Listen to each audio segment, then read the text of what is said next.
Good morning. Thank you so much for coming. My name is Cheryl Vince. I'm a Senior Vice President at the American Institutes for Research, and I have been leading our center on cross-system solutions to the opioid epidemic, along with my colleague from AIR, Susan Heil, who you will hear from shortly.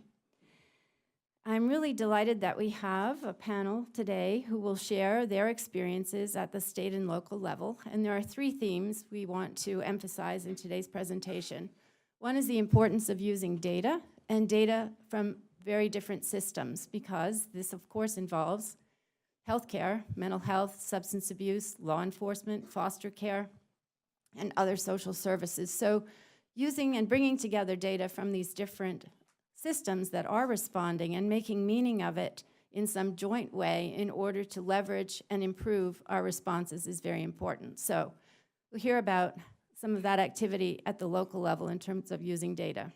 Cross systems is important in order to leverage the impact we can have, and the other is the extent to which we can identify and use evidence-based solutions that work for any given community and are a good fit is another part of this panel's presentation.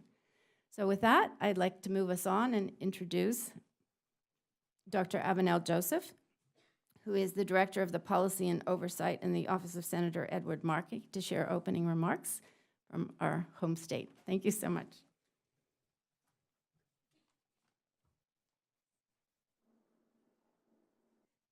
Thank you, Cheryl. I'm glad that we have you to claim in the Commonwealth as well. And thanks to all who've come this morning to learn of the incredible work that AIR is doing on the ongoing opioid crisis. And I wanted to say a special thank you to our panelists who are on the community front lines, really implementing programs that are saving lives every day. So thank you. I'm thrilled to be here with Marian Ryan, the District Attorney for Massachusetts Middlesex County, who's work to engage the law enforcement community in a coordinated public health response has been crucial to helping to address the stigma that surrounds the opioid use epidemic. For those who don't know, we like to think of ourselves in Massachusetts as the nation's leader in health.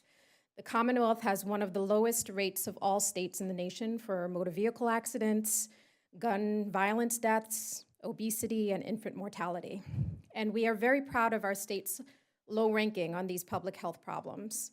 But when it comes to the opioid crisis, we rank among the states with the highest overdose rates in America. And the reason for this can be summed up in pretty much one word: fentanyl. For those who don't know, fentanyl is a synthetic opioid that is 50 times more powerful than heroin. An amount of fentanyl the size of a few grains of salt can be enough to claim a human life. In Massachusetts last year, among the opioid-related deaths where a toxicology screen was available, more than 80% of people who died from an overdose tested positive for fentanyl. That's up from 75% in 2016 and 50% from the year before. It's a rapid escalation. If the fentanyl epidemic were to hit the entire nation as hard as it's hitting Massachusetts, the country would be losing 85,000 people a year to fentanyl. It's a crisis, it's a clear epidemic, and it's a human tragedy that's unfolding every day in homes, in alleyways, in bathrooms, in the back seats of cars, and in every city and town in the state of Massachusetts. Unfortunately, our state is just a preview of coming attractions because the fentanyl epidemic is only getting worse. A recent article in the Journal of American Medical Association reported that nationally, fentanyl has now surpassed prescription opioids as a leading cause of opioid overdose deaths. The devastation surrounding the issue of opioid addiction has seeped into the national consciousness and grabbed the attention of lawmakers. As a result, Congress has spearheaded a number of proposals aimed to address the epidemic of opioid abuse. But there is so much more we can and should be doing. We have made some progress over the last several years, to be sure. In 2016, Congress passed a landmark piece of legislation. It's a bipartisan bill called the Comprehensive Addiction and Recovery Act, known as CARA. This law included a provision that my boss authored with Kentucky Republican Senator Rand Paul that expanded access to medication-assisted treatment by allowing trained nurse practitioners and physician's assistants to, for the first time ever, administer the life-saving treatment of Suboxone. But CARA was not funded when it was enacted. So in March, Congress passed a large budget bill that provided an additional $3.3 billion to our cities and states to support improved surveillance, more research, and state grants to combat the opioid crisis through prevention, treatment, and recovery services. It will be a lifeline for our communities that are desperate for help. This government spending package also included funding for a bipartisan law Senator Markey authored with Florida Senator Marco Rubio, called the Interdict Act. The law equips our Border Patrol agents with advanced technology. They look like little Game Boys. They can be used in real time to help identify and staunch the flow of illicit fentanyl over our borders. While all of these bills becoming law represent important progress, I think many of you in this room would agree that there's so much more that we need to do to make ground on this issue. And you'd be right. My boss has worked with Senator Lisa Murkowski to introduce the Opioid Milestones Act. This bill would require the federal government to set tangible benchmarks for how we are addressing the opioid crisis in our country and measure progress on key objectives every single year. This creation of a national scorecard will help us keep track of where we've been and what we are accomplishing year by year. It is my boss's firm belief that we need to start measuring our progress, or we will continue to fight the same battle over and over again. This type of strategy was put in place to fight the HIV/AIDS epidemic in America, another disease that was surrounded by stigma, inaction, and lack of research until advocates, scientists, healthcare providers, and policymakers joined forces to chart a path forward and make measurable progress. And while the war is not yet won, new HIV diagnoses and deaths have declined dramatically over the past 2 decades in this country. When America has a plan, America can win. But we can't stop there. Congress is currently working on a slate of opioid bills to further improve activities in prevention, treatment, recovery, and enforcement. And taking lessons learned from AIR, this panel, and all of our state and community leaders will be critical to that effort. We must stand united to prevent and end this crisis of addiction in our communities, now and for generations to come. It's my hope that our work together will significantly reduce the stigma around opioid use disorders and provide hope for a healthier future, a future that's free from the threat of opioid addiction for all Americans. Thank you, and I'm going to turn it over to Susan. My name is Susan Heil, and I'm a principal researcher at the American Institutes for Research, and it's my pleasure today to be here in discussion with District Attorney Ryan, as well as Xavier Andrews, with District Attorney Ryan representing her office's work and experiences in Middlesex County, Massachusetts, and Xavier representing his work with the Prevention Alliance of Lauderdale County, Tennessee. The goal of today's panel, as Cheryl noted, is to highlight the importance and role of data as both a discussion starter and as a decision aid in community efforts to address the opioid crisis in a way that is meaningful at the local level. So this is just a picture which says kind of a million things, I think. So between 2010 and 2016, the darker color red is where drug-related overdoses have been more severe over time. And 2016 indicates that the map doesn't look terribly different in terms of the places that had a problem in 2010. Places that were hot for drug-related overdose deaths continue to be hot and even darker in color. And as you can see in 2016, the spread really continues to be more in the East Coast, and a lot of those counties are filling in on the eastern half of the country as well as up into the west. So this is drug-related deaths overall, any prescription or illicit drug poisoning, not just opioids. In 2016, there were over 62,000 drug-related overdoses, and about 42,000 of those were attributable to an opioid death, so about 2/3. You can switch the slide, please. So not only has the problem exacerbated, but the nature of it has as well. So since Since 2010, it's been a doubling of opioid-related mortality from about 21,000 to 42,000. Correspondingly, the age-adjusted death rate is now up to about 13.3 per 100,000 population who are dying from an opioid-related overdose. And as you can see from the chart that is there, about 2010, as Avenel was pointing out, we were dealing with a prescription drug problem, opioid painkillers. And as you can see, in 2016, we have trends of opioid-related mortality with synthetic opioids, the fentanyl, and heroin as well as the prescription, as well as the prescription opioids. So the crisis is different in nature than it was at 6 years ago. You can switch. Real quickly, I want to tell you a little bit about some of the projects that we're involved with at AIR at the local level and how to use data, how we're using data in those projects. In particular, you'll hear about in depth from a couple of those projects today as we go on. But first of all, to talk about Middlesex County, Massachusetts. In partnership with the Middlesex County, Massachusetts District Attorney's Office, a process driven by a multidisciplinary steering committee where stakeholder inputs are being used to identify pressing problems and understand extant resources in context of readiness to implement and understand and sustain identified promising solutions. Here, resource maps and cross-systems discussions are shaping local strategies rooted in evidence. You can switch. Under the direction of the Tennessee Department of Health, AIR facilitated local multi-stakeholder gatherings through a facilitated process of community data interpretation, which used data visualization, such as the one depicted here, to both establish a common ground among participants and launch discussions of priority issues and evidence-based solutions.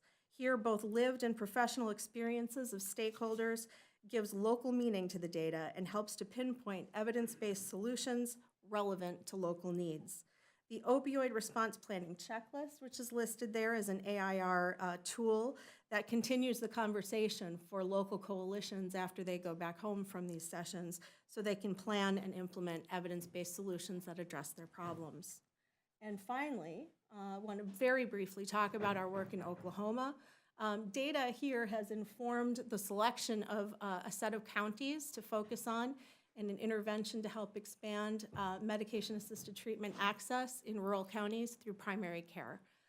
So using opioid-related mortality data, using prevalence data of non-medical use of opioid prescription drugs, we have pinpointed 42 counties that are eligible for this intervention with primary care practices benefiting from the legislation for including nurse practitioners and physician assistants that Avenel gave reference to earlier.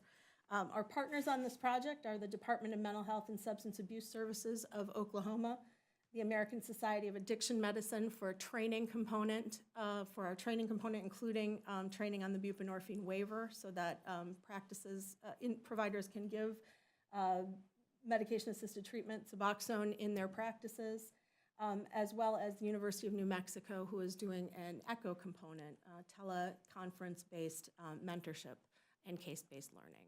And with that, I will turn to District Attorney Ryan to introduce yourself and tell us about your work. Good morning. I want to thank AIR and Cheryl in particular, as well as Senator Markey's office, for participating in this panel today, and I obviously particularly want to thank you for coming out to be here. My task is really to talk about three things initially. That is to give you some background of Middlesex County, some ways that we've been able to use data in developing our approach to some of this crisis, and then what we're seeing in terms of trends and numbers. Now, just to give you a sense, you can see Middlesex County there. We are comprised of 54 cities and towns, 25 colleges and universities. You might have heard of some of the colleges and universities that are there.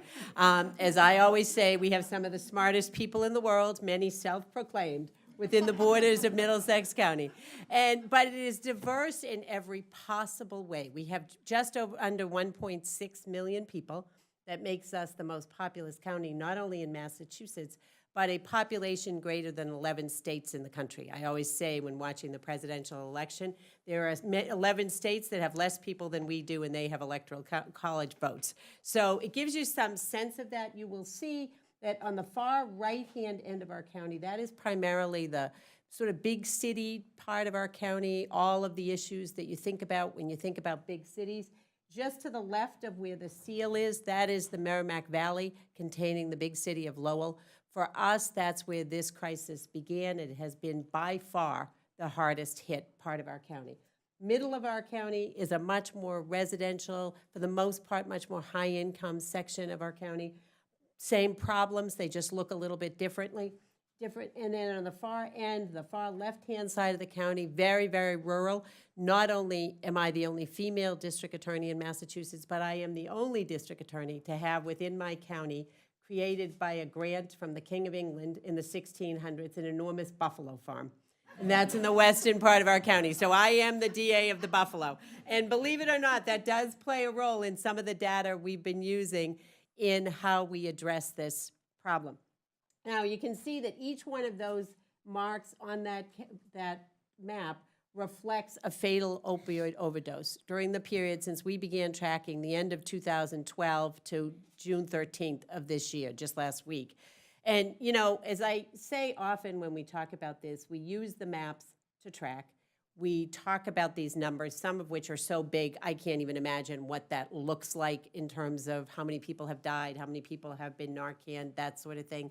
But one of the premises on which we base our work, and which I think has led us to some great results, is that we never forget that every single mark on that map is someone's child. It's someone's sibling, and as we'll talk about a little bit later, it is in many, many more cases now someone's mom or dad who's suffered a fatal overdose. So the reason that we have the data to be able to track that, and what first put us in touch with the crisis that was developing, and you know, just for perspective, we had never dealt with or thought we had an opioid crisis. I'm not sure I'd ever really heard anyone talking about opioids in that way until the very end of 2012. And it was actually December 12, January 13th that we started our work, which is only 5.5 years. It seems like decades when we think about how much we've done and how much has happened in this field. But for us, one of the hardest hit places, this is a relatively recent problem. So one of my tasks as district attorney is that state troopers assigned to my office respond to every unattended death around our county from any cause. It can be a workplace accident, someone can drown, they can be struck by a car, whatever it is. And their job is to establish an initial cause of death and to rule out foul play. So someone falls down a flight of stairs in their basement, we respond to determine that in fact that's what happened, there was no one at the top of the stairs. So that's how we're getting involved in these unattended deaths.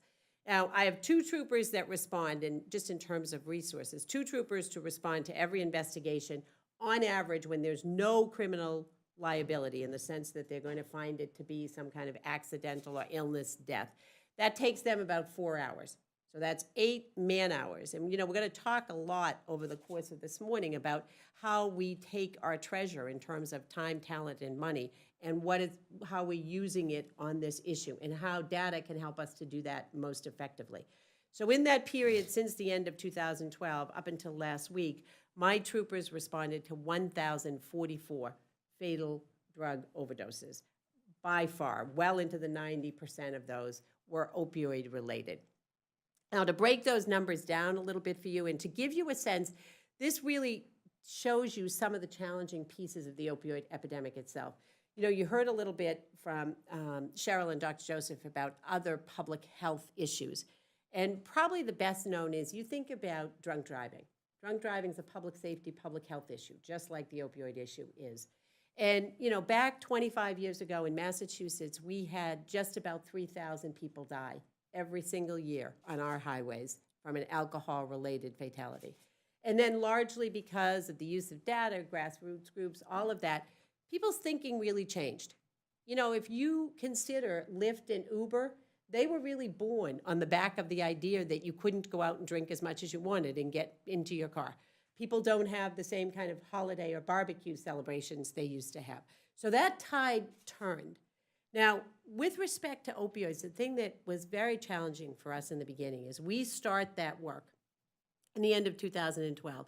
And at that point, we have seen, prior to 2012, for years, our fatal drug overdoses across the county, across our 1.6 million, was always in the 40s. One or two up or down, but somewhere in the mid-40s. In 2012, that jumped to 65. So 65 deaths over that course, over that 1.6 million people. We start working on that. Between 2012, 2013, we have a 25% increase. So that number takes a big jump. Now we're working harder and harder. Between 13 and 14, that number increases by 81%. So leaving aside everything else about the mechanics of opioid prevention and intervention, it's the fact that we're focusing all this time and talent and treasure on it now, and we can't seem to bend the arc of where we're going. And it speaks, and we'll talk a little bit, it speaks first of all to the very different physiological aspects of this addiction. You know, many of us know people who struggle for a long time with alcohol addiction or addiction to other drugs and make a relatively quick, full recovery once they commit themselves to treatment. Opioids are different. It takes a lot more intervention and a lot more time to see that turnaround. Now, you'll also see, and remember, of those deaths that we're recording there are only unattended deaths. So what they don't reflect is someone dies in a hospital setting after 72 hours. So they made it to the hospital, they maybe were on a ventilator or whatever, and they die 96 hours later. You're not seeing that, so there's an uptick. And it also does not reflect people who actually succumb en route to a healthcare setting. So it's where my troopers have come, and there's actually someone who has died already. And you'll see also, and this is interesting for us, of the 54 cities and towns, only 3 of our towns have been spared an opioid fatality, and that's Carlisle, Dunstable, and Lincoln, all in our rural to residential part of the county. And because of the size and scope of the problem we were seeing, and this is something I think we always have to be thinking about in these efforts, people are generous. People want to respond to a crisis. Everyone raises their hand and says, I can do something. You have to be able to use your resources in an effective manner. In 54 cities and towns, we could not have each city or town duplicate the efforts. So if we can go to the next slide, we very early developed this wheel, if you will, of the areas that we were going to be focusing on. Education, obviously prevention, intervention, treatment, legislation, and then the piece which really only we could do, the enforcement piece. And that enforcement piece has really become now the attempt to interrupt the flow of large-scale amounts of these substances, primarily heroin and fentanyl, coming into our county. Our 54 cities and towns, their police departments really have very little focus on any kind of small-time street dealing. It's really all focused on how's it getting in here and how are we interrupting the flows of kilos and more. And just to give you a side note on that, when you think about, we'll talk about some of the health issues for this, we recently interrupted a flow of over 30 kilos of fentanyl into our county. And it was coming in part because of things like Senator Markey's interdict bill, which had provided for greater screening, but it was coming in bricks, and if you've ever seen a brick of fentanyl, it looks almost exactly like a sidewalk brick. It was wrapped multiple times in saran wrap, and then it was floating in a suitcase filled with transmission fluid. So I believe in saran wrap just like everybody else. I wouldn't eat a sandwich that had been floating in transmission fluid, and that was there to throw off the scent of the dogs that might have sniffed that suitcase. So you'll see as we talk, there's not only the issues, the health issues surrounding the addiction itself, but we've got lots of folks who are using, who are developing all kinds of other health problems because of the risky behavior that they're engaging in. For instance, these items that are floating in transmission fluid and then is going into somebody's arm after they've traveled a long distance in that. So due in part to the commitment we had to really making ourselves see, can we stay with those 6 areas? And the intention to have people see this as a public health, not just a public safety issue, we developed 3 hospital-based task forces. And that has led us to, in calendar year 17, really for the first time, some very significant results. You'll see that we have, in calendar year 2017, seen 11.5% decrease in fatal overdoses across our county. 11.5%.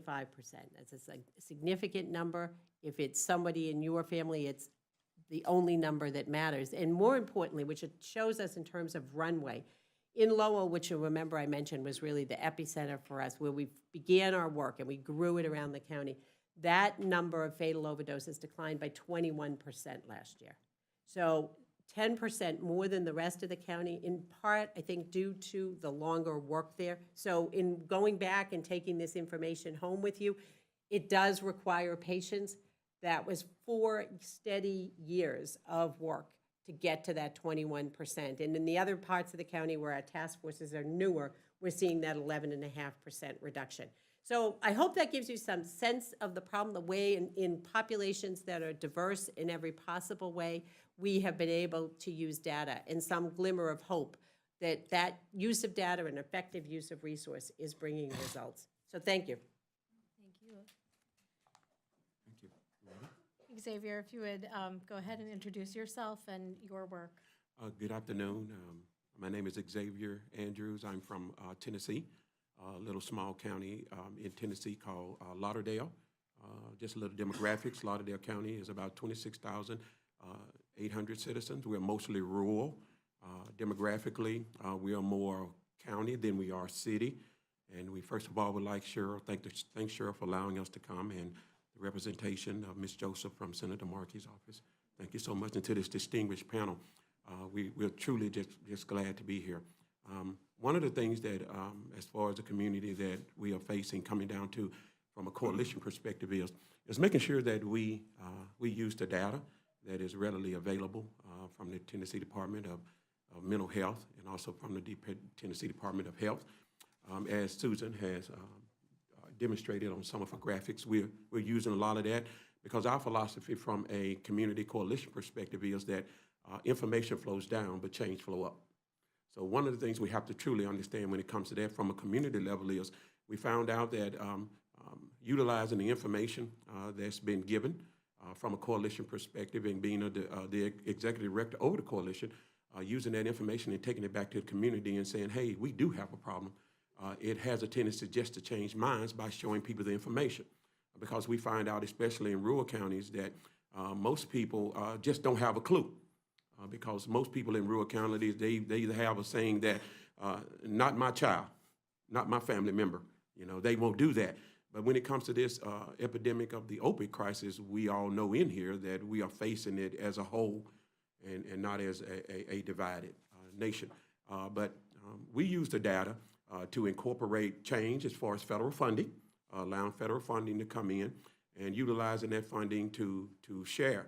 I come from a county where information dissemination is rare because, like I say, demographically, we are so stretched out. But I looked on the agenda and I looked at a word that has been said over and over again, alleviate. What can we do to alleviate this epidemic? What can we do? This is what we can do and what we're doing in our county. We are bringing the stakeholders together and letting the stakeholders know that we have a problem, and at the same time, we're going to have to utilize you and your resources, because we feel like if you are in a position as far as a sector or stakeholder, you are obligated to the citizens of your county being voted in as elected officials to come together and say, hey, we're going to fix this together. Coming out of the behind the scenes and being at the forefront and taking this information and saying, hey, from a state level, yeah, we rank here, but let's bring that on down to a regional level, and then let's dissect it and see where we stand as a county. And when we look at those figures as far as the opioid epidemic in our county, we see that we have a problem. Now, that's changing. Why? Because we are not only using the data that has already been used, but we're going as far as even into our hospital emergency rooms.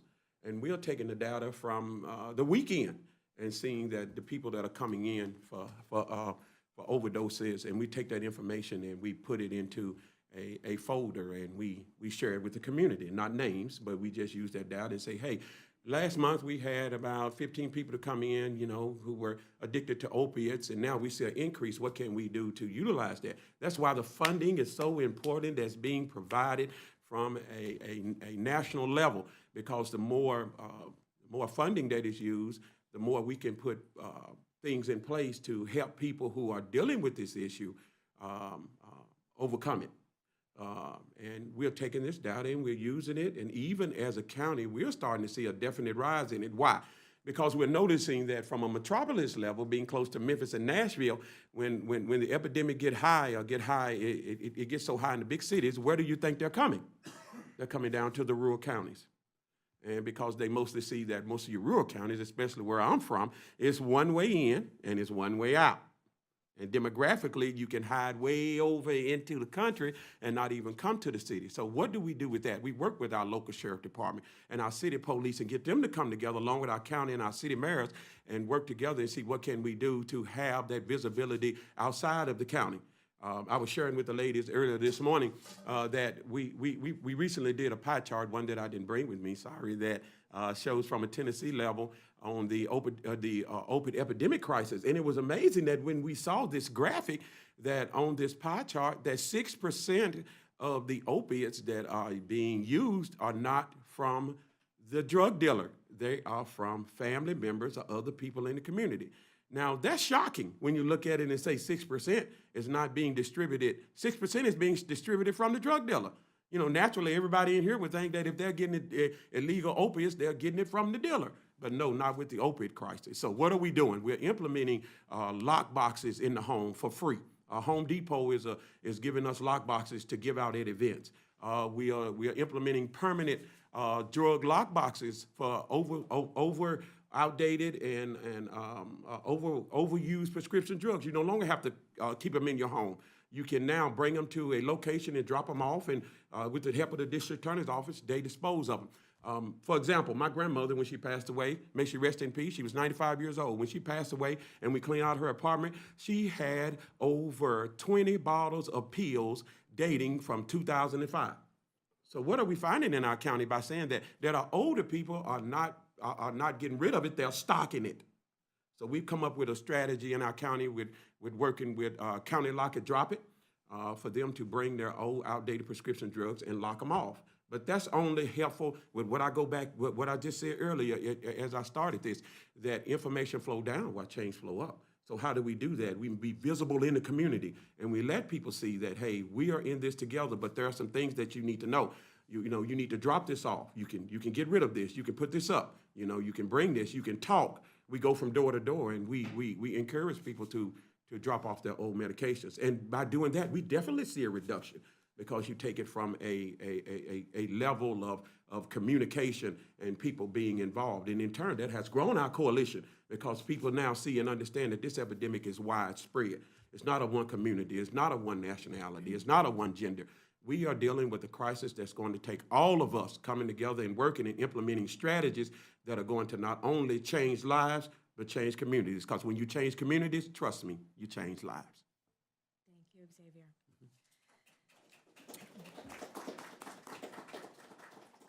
I'd like to start out just to delve a little bit deeper and get some specifics on, based on data that you have worked with, what's working so far as tackling the epidemic in your community? So as anybody who's used data knows, data, you can gather data about everything, and you can put it in all kinds of formats.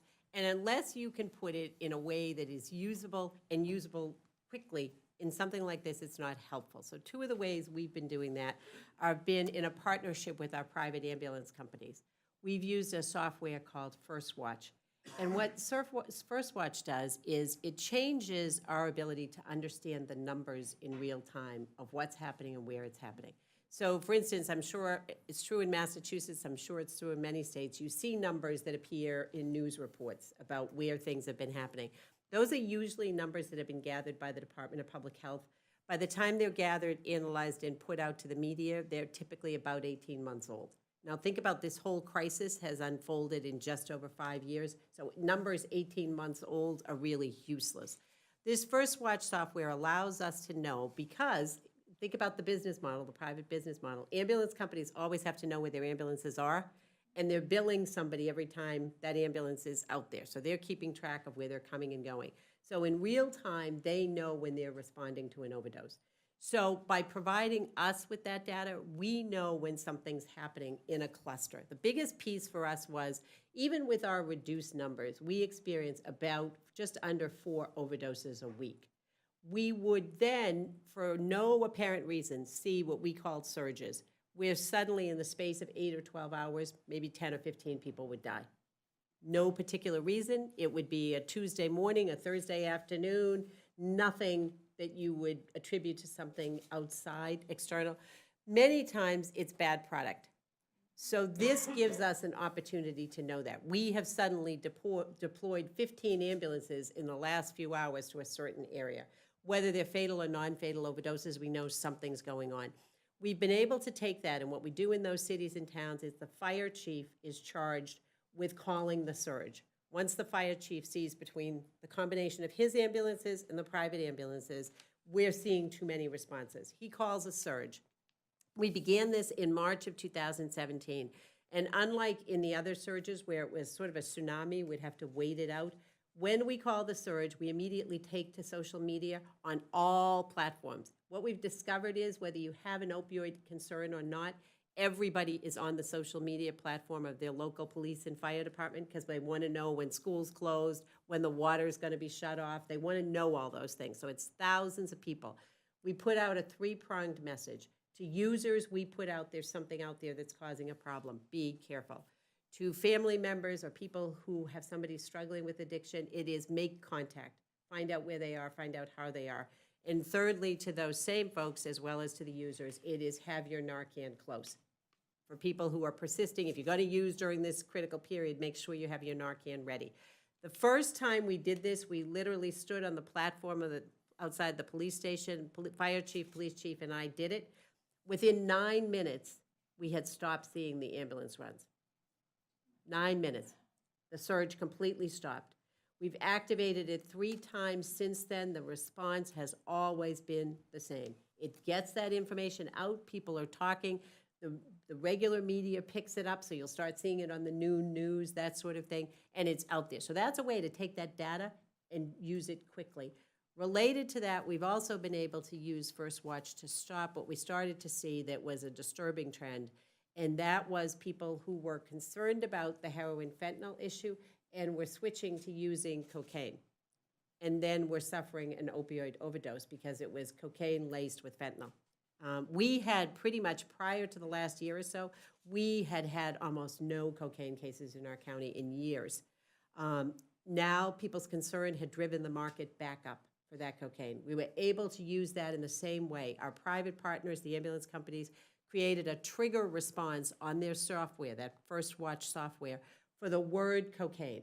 So even when we were responding and a user was saying, I don't know what's wrong, I have used cocaine, it let us start deploying resources. So now the call was going to the hospital while that person was en route. This is a likely opioid overdose rather than a cocaine overdose. It helped us to know to use the Narcan. And importantly, we also went on the social media platforms and got that information out to users as well. So we went from the person who would say, I don't know how I could be having an opioid overdose, I only used cocaine, this must be a mistake, to having people be much better educated about what's on the street and how they want to be responding. So those are 2 pretty simple uses of data that have really led us to have a whole different result in terms of our responding to these surges, and have also spread the education piece about the dangers of cocaine. Thank you. Xavier, use of data and what has been some effective strategies. You mentioned the lock boxes. Is there another strategy?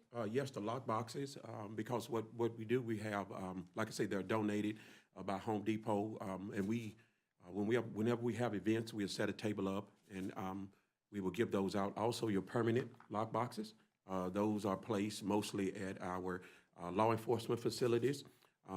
But with the, just back to the lock boxes for home use, we do events where it incorporates the elderly, and when the elderly come, those are passed out to them, and they're trained on how to use it in a way that's user-friendly for them. Another one of the great data sources we use is from SAMHSA, Substance Abuse and Mental Health Services. They give us health trend data. We use that and incorporate it in our community as well as our region. So that is good. Department of Health gives us great data that we use to micro down to our communities. And then we found out that even when it comes to data from a community level, we create surveys. And we utilize those surveys in our school system, and not only in our school system, but in our medical facilities. And that data is great when it comes to us narrowing the scope on the issue and seeing what will help us with additional funding, because we realize, and we're thankful for the funding, that the data that is used, and data doesn't lie, that we can take that data and we can use it to see what can we do from a county perspective to get funding to support that. Even the data, and I'm going to add this to that, even the data is great when it comes to the faith-based community, because we're finding out that even in our faith-based community, it's something that's going to have to be discussed. So we take that data and we use it in the faith-based community. We're definitely seeing a change when it comes to the trends, especially when you use it, being used amongst our youth. That's working great. I think, like I said earlier, getting it out to the public, taking the data and sharing it with the community, I think it is definitely bringing about a change, because you'll be amazed at what people just don't know. But the data is great when it comes to that. And we are thankful for being here, because the data that y'all are providing us is definitely being a great help from a community level as well as a state level. Thank you. Let's talk a little bit about barriers. What are some of the main barriers to treatment and services in your area, and how does data help inform that? So one of the biggest barriers that we confront is really HIPAA. It's an imposing obstacle to the kind of integrated care that the Surgeon General has been talking about. And it's a problem that really only Congress can address in an effective way. The fact that providers cannot share basic non-health information with one another without the patient signing a release is really very problematic. If that kind of sharing is not going on between a medical provider and a treatment provider, they're certainly not sharing that information with other public safety partners who might be in a position to provide some outreach or support. I'm not suggesting at all that we need to be sharing all kinds of health information, because I know general counsel for every healthcare facility would be saying, we can't do that, we can't do it, we'd happily do it if you sign a release. But think about this, because I'm really, from working this on the ground, really all about the practical kind of situation where this happens. Parents have an adolescent or a young adult who's over the age of 18 struggling with addiction. They work very, very hard to convince that child, either through a Section 36, where they've asked the court for permission, or they've gotten the child to agree to go into treatment. Child goes into treatment. Maybe the police department that's also had contact with that family over time for one issue or another has some outreach work as recovery coaches that are available to help as well. Parents' primary concern, usually based on what's happened before, is child will go to the treatment program, child will come out in a situation where all their receptors are clean, they are most at risk for an overdose, and they won't know what to do next. So they're maybe in a hospital setting, where were they gonna go? I need to get them the bridge to some kind of longer-term treatment. Police department stands ready, willing, and able with its clinical help to try to do that. Treatment provider is willing to do that. HIPAA prevents the facility where that individual is being treated from giving any information to the parents or to any other treatment provider about when they're going to be released, what level of care they're going to need when they're being released. So I'm the recovery facility. I want to take this person into our facility. The parents are going to fund their going there. I can't know when they're going to get out. And in the world where beds are being juggled every single day, I can't hold a bed when I don't know when somebody's coming. Or, different situation, the facility isn't quite ready for me. I'm going to be home from Friday to Monday. This is when we see an enormous amount of fatal overdoses. I need some help getting from Friday to Monday. I, as a parent, say, I just need somebody to give us some practical solutions for how we make that. That's the recovery coach. Recovery coach is there, willing to offer services. They can do that to the parent. They can't do it to the patient because they can't get any of that information. The idea that if you had a release would be effective, we are thinking about, we say this all the time, addiction is a disease of disorganization. The fact that a person in the throes of addiction, probably also not feeling great physically, is going to be organized enough to figure out, I need to sign a release so my mom and dad and the recovery coach can get this information to get me to a better place, is asking something that's not happening. So that has caused an enormous gap in services. So an effective solution would be to be able to share information, for instance, just about a release date. You don't have to know all that they might have shared about their issues or about their other health problems. Release dates would be incredibly effective. The second piece is just being able to string together the continuum of care in an effective way. Often, healthcare systems have taken a very myopic approach. They are so focused on the treatment of the addiction issue. There's absolutely no understanding of what led the person there in the first place. Biggest example is it is virtually impossible to find a woman in substance abuse treatment who does not have domestic violence issues, in one of two forms usually. She's just self-medicated with opioids because of either emotional or physical pain from the abuse, or the other end of the spectrum, she has developed a habit from somewhere. The person supplying her has then become abusive to her. She's unwilling to or unable to end that relationship because of her dependence on the substance. Right now, there are very few, if any, beds available that will be doing dual treatment. You know, we've gotten much better about the dual diagnosis in terms of mental health. We need to extend that as we have done in Middlesex County. We have really built some continuum of care around people who are expectant mothers. If you're an expectant mother, what do you do if you also need substance treatment? You're a veteran. You are a victim of domestic violence. You are a commercial sex worker. We have a significant population in that area, so we want you to be getting some treatment to help you recover from that trauma. At the same time, you're getting your substance abuse treatment. So we really need to be thinking about a shift to a much more holistic approach that's modeled on the Family Justice Center, really one-stop shopping. You come, we will look at you, just as I say we look at every mark on that map as a person, we will look at you as a person. We'll think about what got you here and how to treat you, and we'll deal with both ends of that issue. Xavier, I had a follow-up question for you about the community data interpretation sessions and how using data or being exposed to data from multiple stakeholders together has helped you in your community to be able to pinpoint areas of particular challenge and priority and come to some agreement on that, and how evidence-based solutions have kind of fit into that response. Yes, it has fit into that well. For the simple fact is now people are getting an understanding of how data is definitely usable when it comes to change. And I'm still feeding off that word that you just said, holistic.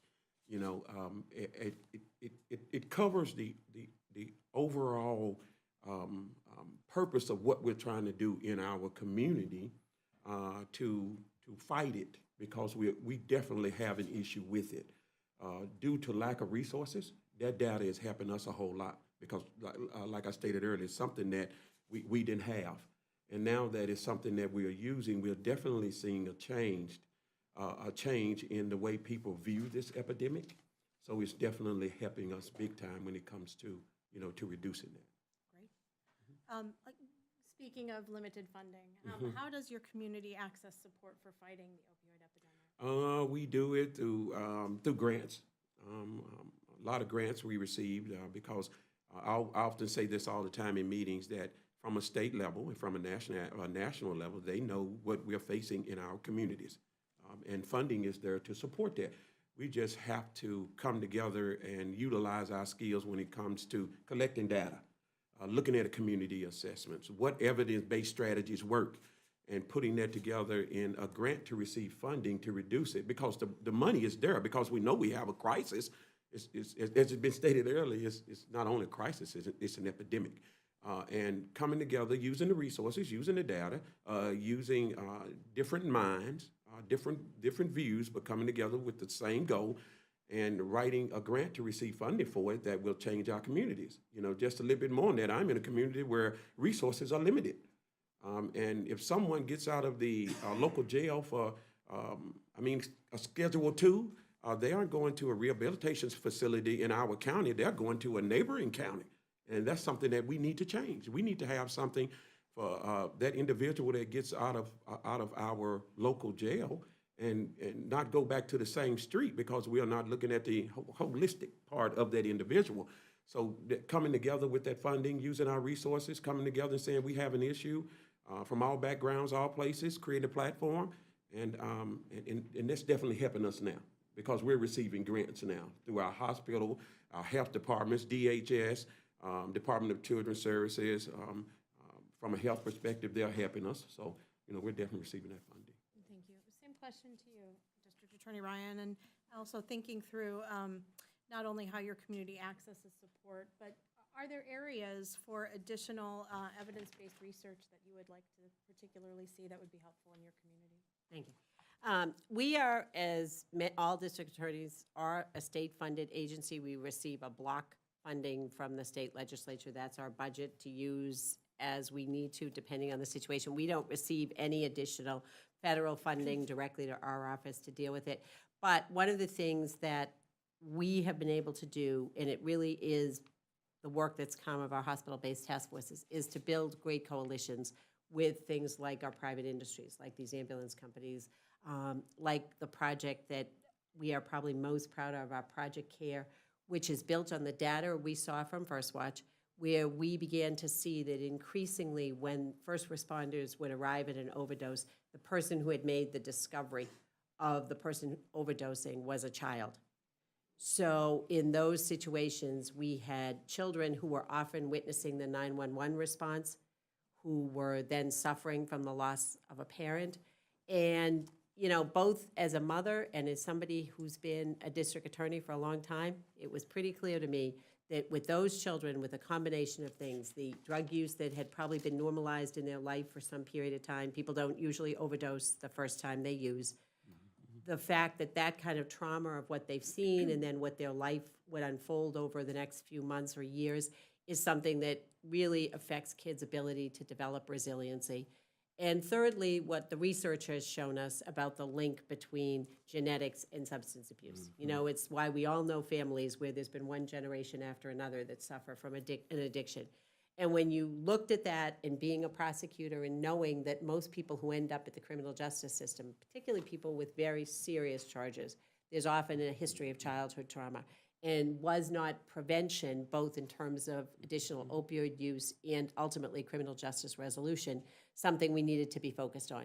So we put together a Project CARE, which is our early childhood assessment and resources. And we were able to have folks agree to volunteer, mental health clinicians across the county, who are the heroes of this story, to be available 24/7 when we saw a response where a child was either present, physically present, or it was clear because of the drawings on the refrigerator and the sneakers and the cereal that maybe the child was at school, but they'd be coming home to find out that mom or dad had overdosed, that these clinicians would provide immediately to the family a trauma-informed care plan for the children. Because when you think about, and again, it's all about the basics of this, when you think about where those children are going, sometimes they're going to another parent who may have their own issues with substances. Sometimes we are calling, in Massachusetts right now, we have 30,000 children in the custody of their grandparents because of opioids. We're sometimes calling a very elderly grandparent from somewhere else and saying, please come and get your grandchildren. And also for many people, just the mechanics of sudden death, the reclaiming the body, the paying for a funeral, all of that is what occupies them in the initial days. So it's easy to see why getting trauma care for the children is not at the top of the list. These providers come in, they're ready to go. They have an offering for the family, whether it's art and play therapy for 3- and 4-year-olds or talk therapy for older kids. They also offer to be the liaison for the child's world, their school, their daycare, their camp. Because what we often saw is kids being sent off after these things to a situation where no adult had any idea what had just happened. So the idea, and I think, we can all appreciate this, the idea of being 7 years old, going to school after you've been up all night while the police have been at your house and your parents overdosed and expecting you to do arithmetic is foolish. We're the adults. So we have put that together. That is something we're going to be spending a lot more of our time on because in studying our folks in recovery at our mobile policy forums, those people tell us there was always some unaddressed trauma in childhood or adolescence.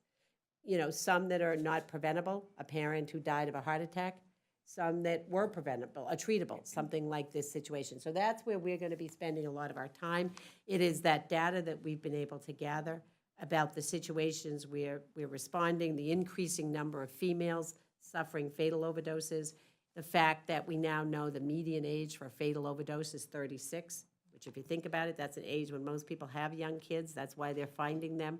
Using that to be able not just to affect this problem in the immediacy, but in the future. Thank you. I know we're at time, and so I do apologize we didn't get to many questions. However, I do want to thank the panel. And I do want to highlight, there's another couple of things that are out on the table out there. This one is from AMFAR. It's an opioid.amfar.org takeaway. So if you would please go ahead and take a look at that. Feel free to visit our center. We've got the website up there of our new opioid center. And again, thank you so much for your interest in data usage at the local level and some community level solutions. And thank you so much. And thank you to Susan for moving us through all of this. Thank you.